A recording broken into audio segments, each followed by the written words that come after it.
Jasher, because I got to read some of this. Like I said, I didn't get to totally pull it out. But let's go to Jasher and read this part. Jasher 21.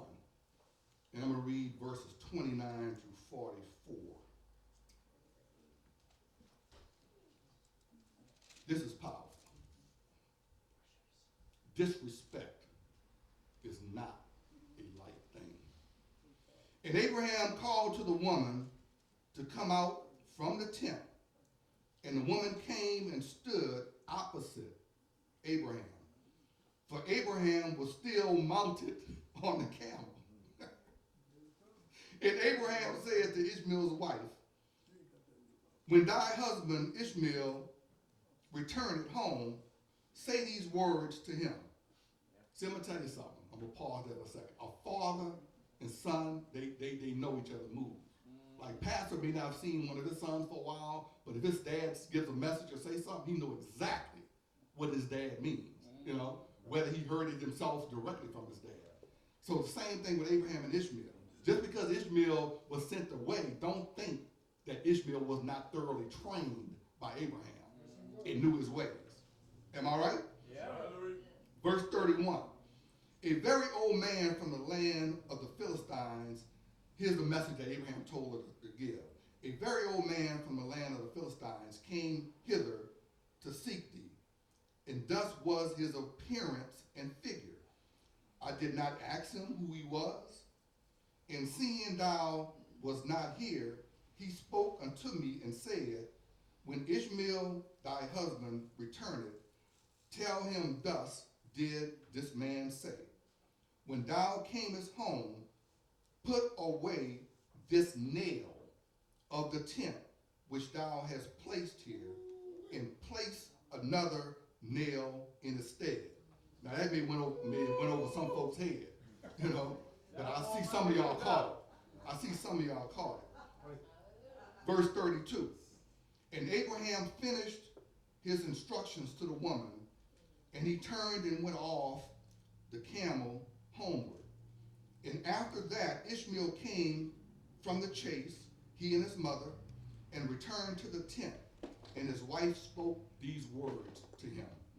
A very old man from the land of the Philistines came to seek thee, and thus was his appearance and figure. I did not ask him who he was, and seeing thou was not at home, he said to me, when thy husband cometh home, tell him, thus saith the old man, put away the nail of the tent which thou hast placed here, and placed another nail in its stead. She's delivering her own demise and don't even know it. And Ishmael heard the words of his wife, and he knew that it was his father, and that his wife did not honor him. He knew right off the bat, my father came here and this woman did not honor my father. Disrespect is not a light thing. And Ishmael understood his father's words that he had spoken to his wife. And Ishmael hearkened to the voice of his father, and Ishmael cast off that woman and sent her away. No, she didn't get to take the kids with her. This ain't no Western society. She left on her own, sent her away. And Ishmael afterward went to the land of Canaan and took another wife, and he brought her to his tent, to the place where he then dwelt. And at the end of 3 years, Abraham said, I will go again and seek Ishmael my son. Like I said, he loved Ishmael. Don't get it wrong. For I have not seen him for a long time. And he rode upon his camel and went to the wilderness. And he reached the tent of Ishmael about noon. Now let me show you respect. And he asked after Ishmael, and his wife came out of the tent and said, he is not here, my lord. There you go. For he is gone to hunt in the field and to feed the camels. And the woman said to Abraham, turn in, my lord, unto the tent, and cast a morsel of bread, for thy soul may be wearied on account of the journey. What a strange thing. She showed She showed honor and respect. And Abraham said to her, I will not stop, for I am in haste to continue on my journey. Well, y'all know what that's about. He couldn't get off the camel. But she didn't need to know the details of why he couldn't get off the camel. But Abraham was a man of his word. He had swore to his wife, and he was going to keep that promise. But yet she made the offer. That's what's important. So he said, I need to hasten on my journey, but give me a little water to drink, for I have thirst. And the woman hastened right away and ran to the tent, and she brought out water and bread to Abraham, which she placed before him, and she urged him to eat. And he ate and drank, and his heart was comforted, and he blessed his son, Ishmael. And he finished his meal, and he blessed the Yahuwah, and said unto Ishmael's wife, when Ishmael cometh home, say these words to him. A very old man from the land of the Philistines came hither and asked after thee. And thou was not there. And I brought him out bread and water, and he ate and drank, and his heart was comforted. And he spoke these words to me, when Ishmael thy husband cometh home, say unto him, the nail of the tent which thou hast is very good. Do not put it away from the tent. What a difference in attitude. What a difference in respect. She didn't know that Ishmael's father. You don't need to know who somebody is. Show respect at all times. Show honor at all times. Because you don't know who you entertain. What does the word say? Sometimes we've entertained angels unaware. How dare you have an attitude of disrespect? We miss our blessing because we get these stupid attitudes. We miss blessings all the time because of that.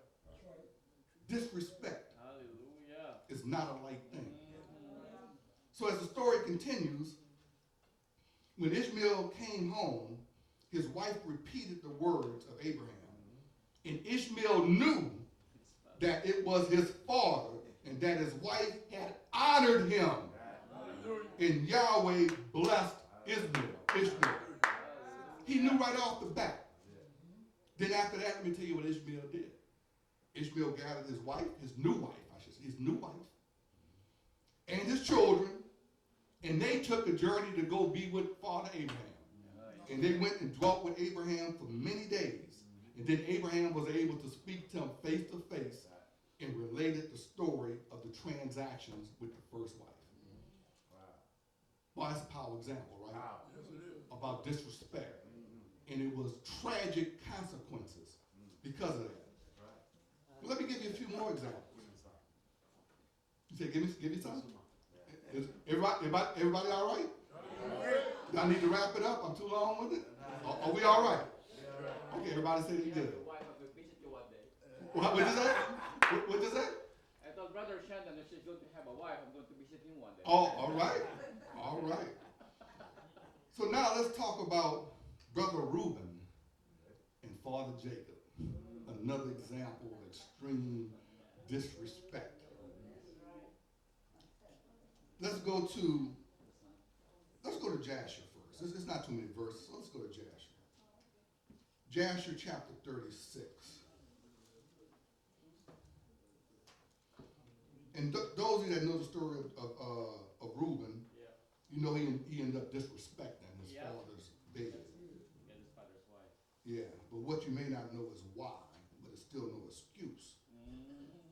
But let's look at chapter 36, verses 10 through 15 of Jasher.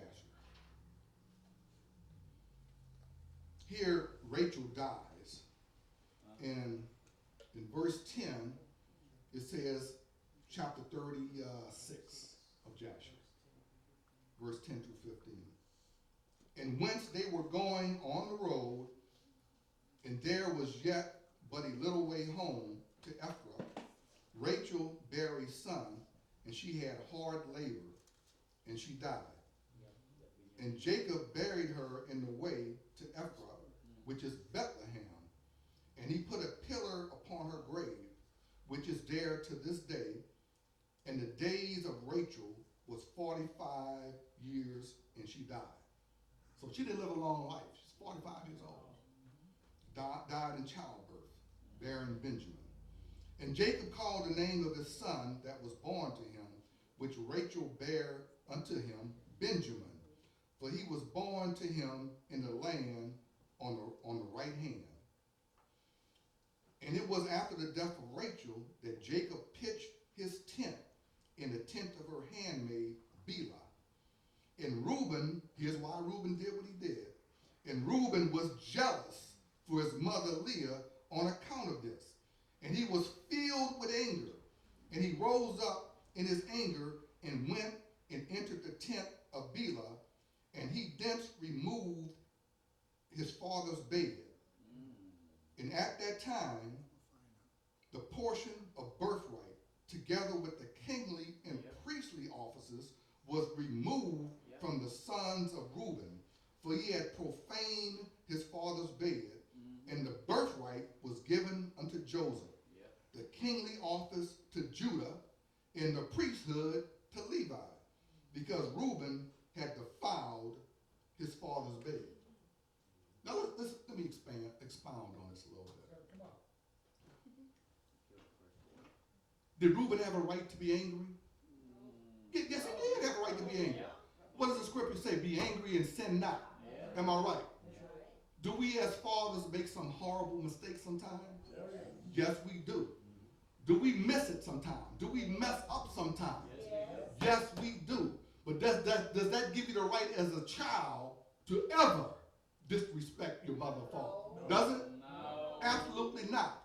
You can say, Father or Mother, with all respect, I don't like what you're doing. That's not right. With all disrespect, Father, this is grieving me, Father. Never lose your respect. Never lose honor for your mother and father. But Reuben was tore at the heart. And he had a right to be angry because Jacob made some blunders. Let's be honest about it. I mean, sometimes we read the book and we look at our patriarchs like they walked on water. He made some blunders. And this was one of them. So let me break this down. Y'all know the story of Rachel and Leah, right? Yeah. All he wanted was Rachel. He didn't want another wife. All he wanted was Rachel. But he got tricked into getting Leah. And then the women got into competition on having children, and then he got 2 handmaids.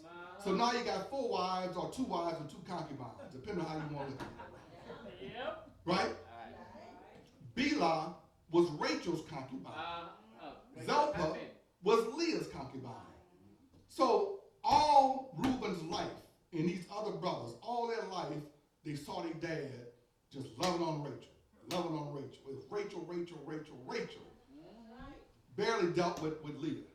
Leah was disrespected or neglected her whole life.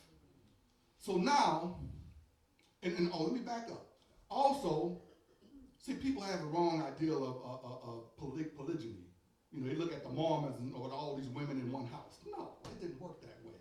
Leah had her tent. Rachel had her tent. Bilhah had her tent. And Zilpah had her tent. It wasn't all women in one tent.